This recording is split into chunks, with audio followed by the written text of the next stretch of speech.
no one ever wins a war. Have you ever thought about that? I was doing a deep dive into wars because we seem to have so many of them currently. And then it's fascinating when you study them, because then you will go back and you will see that they have existed for as long as civilization has. But then what happens is they just change form. We think that we're ending wars or that we've won wars, but we don't do that. We may stop them temporarily, but then they come back in just a different way. We'll have different ideas, we'll have different beliefs and different reasons for starting wars, because we're never dealing with the original cause or the source of any war.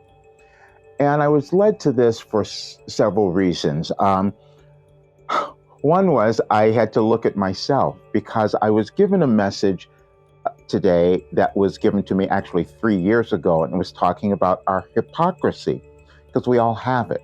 You know, we come into the world and we are told that we are given all the powers. We're reflections of God, or made in the image and likeness of whatever that is. We all have that in different ways, or we've been told it from different sources. Doesn't matter what religion or what idea, but it is about this feeling of autonomy or sovereignty that each person is meant to have. But then we don't have that. So then we will start a war because we think we'll get it there.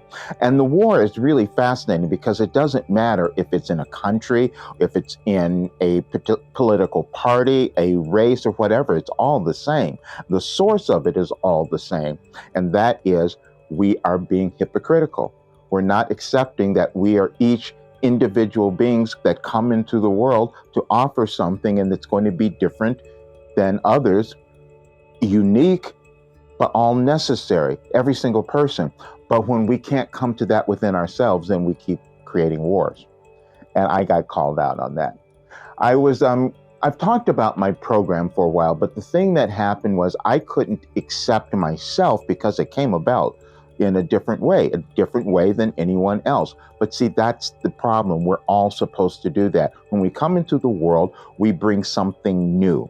The world doesn't evolve unless each individual is willing to bring in something new that would cause a higher level of consciousness, a higher level of awareness. And when we do that, then we stop wars, because we see, wait a minute, we're all the same. We are all one. We're supposed to feel empowered. We're supposed to live in a great, abundant, prosperous life, every single person. But when we don't do that individually, when we don't own ourselves individually, we can't expect the world to do that. And then we keep creating wars, trying to solve the original problem, which is owning who we are. That's what it is. It was challenging for me to tell people that, wait a minute, in 1988, I sat down and I started, out of desperation, basically, to receive information. I just started doing automatic writing. And then I started contacting this being, my higher self. And then it started healing my life. I said, that's too crazy. I can't tell people that. So then what I'm doing is I'm warring with myself, because we all do it. You hear the intuition that you have. You hear the things that you're given. And if you could follow that, maybe life would be different. Maybe you would be different. That's really what happens, but it's a process. We must understand that we all evolve individually in our awareness and our consciousness, depending on our life path. But then the world does the same thing. And we're in a time now, which I've talked about often, where it's really coming up for everyone. And so this is why we're warring with one another. And then the fascinating thing you'll find is that when you think that you have won a war, you'll find that it comes back just in a different form, in a different relationship, a different person. It's just going to show up, because it's always about understanding your importance, what you came to bring to the world, honoring that, deciding to love who you are, and then the world changes. And that's what I'm doing now. Because I also did a channeling session yesterday, depending on when you might see this, but you'll see it. And it was really revealing everything that I have known, but was still having trouble getting out myself. Because when I do a channeling session, I'm and a different level of consciousness. That's the other thing that we can all understand. We have the ability to move to higher states of consciousness if we practice what we know to be true, and that is getting in touch with who we are. That's meditation, that's doing courses, that's going to coaches, that's whatever it might be. Mine was I sat down every day and I received this information. But getting others to understand that was my challenge. But today I had something very different. There was a couple of people in my program that started a while ago, and I'm thinking, I know that this works when you do it, but sometimes we become afraid. We don't like to do self-discovery, looking inside, because we're not sure what we might find. And so this one person in particular, I could see wasn't doing anything, and then something happened, and then they started doing it. And the information and the wisdom that came out of them and the awareness just blew me away. And I thought, oh, wait a minute.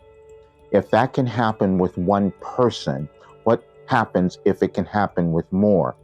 Would it come to a time where we could stop having wars, where more people could love who they are, could understand their unique life purpose, why they were born? And could it be that I was given that material because of the life that I've lived, and I can give it back to others? And the answer was yes. But I also know that everyone has that. And so the more people who can find their authentic selves, the thing that they're meant to do that would cause them to become happy, that would cause them to become abundant, allow abundance to come into their lives, then we have a very different world. We don't kill each other anymore. Because see, when we're not owning ourselves, that's what we're doing. We're slowly killing ourselves and then allowing the world to do the same thing. But I'm changing that. And I hope you listen to the recording, because it will help you so much to understand what's happening in our world, because we're not done. I'll just say that we're going to be moving through this for a while. But the more people who decide that they're going to love themselves and take the steps to become their authentic selves, we have a very different world. I haven't done anything like this. It's increased the confidence that I've had in myself. Everything is better. I mean, every single aspect of my life. My income, the progress is just amazing. Like, you can see changes from week to week. Introducing your last development program, Life Transformation for Success, the newest part of Roger Burnley's coaching series.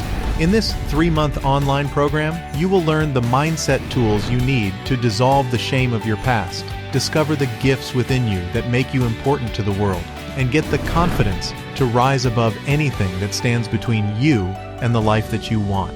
Everything changed in my life. Everything. Every single thing. It's time for you to reprogram your mind for success and become self-actualized. If you're ready to transform your life too, learn more at yourlastdevelopmentprogram.com today.